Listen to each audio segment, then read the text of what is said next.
Congress party बढ़त के साथ साफ दिखाई दे रही है। 30 से 40 सीटें आना यानी 35 का एवरेज आराम से वो सरकार बनाते हुए दिखाई दे रहे हैं। हरीश रावत जी हमारे साथ पूर्व मुख्यमंत्री और बड़े नेता कांग्रेस पार्टी के इस वक्त लाइव जुड़ रहे हैं। हरीश रावत जी, बड़ी अच्छी खबर आप लोगों के लिए आती हुई, क्योंकि एमसीडी में बुरी खबर है, अभी गुजरात के नतीजे आने बाकी है, लेकिन हरीश साहब लग रहा है कि यहाँ पर मामला निकल लिया। लेकिन भाई बीजेपी कह रही है कि यहाँ तो पलटता रहता है मामला, तो इस बार आप ही की बारी थी। हाँ, हिमाचल में बारी भी हमारी थी, लेकिन हाँ, हमारे लोगों ने बड़े एकजुट होकर के काम किया और भाजपा में बड़ा झगड़ा था जो पहले कभी कांग्रेस में होता था। और फिर दूसरी बात यह है कि हिमाचल के साथ भाजपा ने बड़ा बुरा किया। वहां सबसे ज्यादा बेरोजगारी, उस पर जो है ये अग्निवीर योजना लागू हुई, उससे जो है हिमाचली सेंटिमेंट पर बड़ी भारी चोट पहुंची। एक सर्विसमैन जो बीजेपी के साथ खड़ा था पहले, वो लौट करके कांग्रेस के साथ आया और कई और फैक्टर भी काम किए। वीरभद्र सिंह जी के साथ लोगों की एक सेंटिमेंटल वो थी, अटैचमेंट था, उसने भी कांग्रेस की पर हिमाचल में बड़ी भारी मदद की। तो ये सब फैक्टर्स ऐसे थे जिससे मैं बिल्कुल कॉन्फिडेंट हूं कि हम 40 से ऊपर सीटें हिमाचल में जीतने जा रहे हैं और हमारी सरकार बनने जा रही है।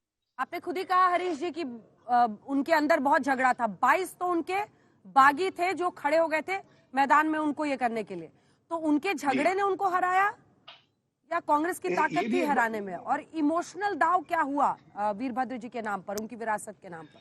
हरीश जी देखिए, यहाँ 4 फैक्टर्स काम किए हिमाचल के अंदर। पहला फैक्टर तो यह है कि हिमाचल बदलाव के लिए वोट करता परंपरा रही है। दूसरा फैक्टर यह था कि वहां प्राइम मिनिस्टर का इंप्रेशन खत्म हो गया जब बेरोजगारी कंपाउंड वो अग्निवीर योजना के साथ, क्योंकि ये योजना कंप्लीटली हिमाचल को और ये जितने हिमालयी क्षेत्र हैं उनको लगा कि हमारे खिलाफ है करके, तो उसकी वजह से नौजवानों में बड़ा भारी वहां गुस्सा था।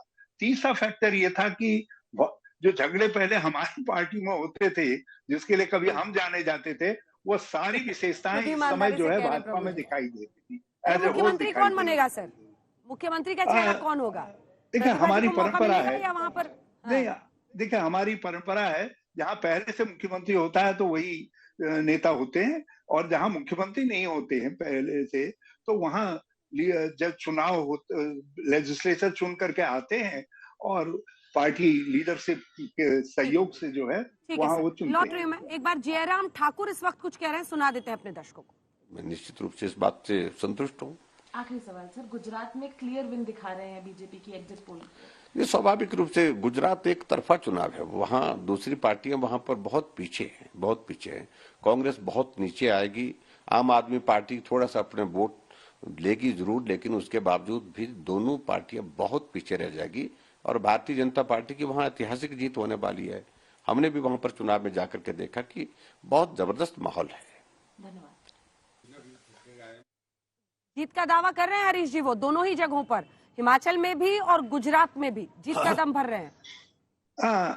उनको दम भरना ही चाहिए, लेकिन उनके जो दम भर रहे हैं उसमें अब वो दम है नहीं, वो शक्ति है नहीं, वो एक औपचारिकता निभा रहे हैं।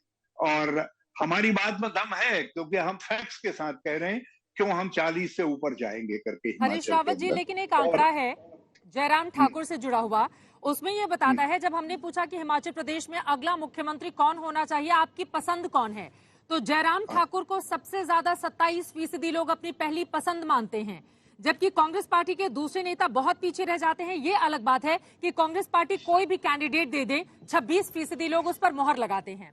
तो यहाँ पर जयराम ठाकुर तो कम से कम 27% के साथ नंबर 1 बने हुए हैं वहां पर। देखिए, ये जो 26% लोग कहते हैं कि कांग्रेस किसी को भी चेहरा दे दे, वो अपने आप में बहुत बड़ा फैक्टर है। आप देखिएगा, इस तरीके का फैक्टर कहीं और नहीं काम करता है। तो इसका मतलब है हिमाचल की जनता डेस्परेट थी। 26% लोग डेस्परेटली ये देख रहे थे कि भाजपा जाए, कांग्रेस जीते, चाहे मुख्यमंत्री कोई हो जाए। यही तो फैक्टर है जिसके आधार पर हम कह रहे हैं कि हिमाचल हम जीतने जा रहे हैं और 40 से ऊपर सीटें मिलेंगी।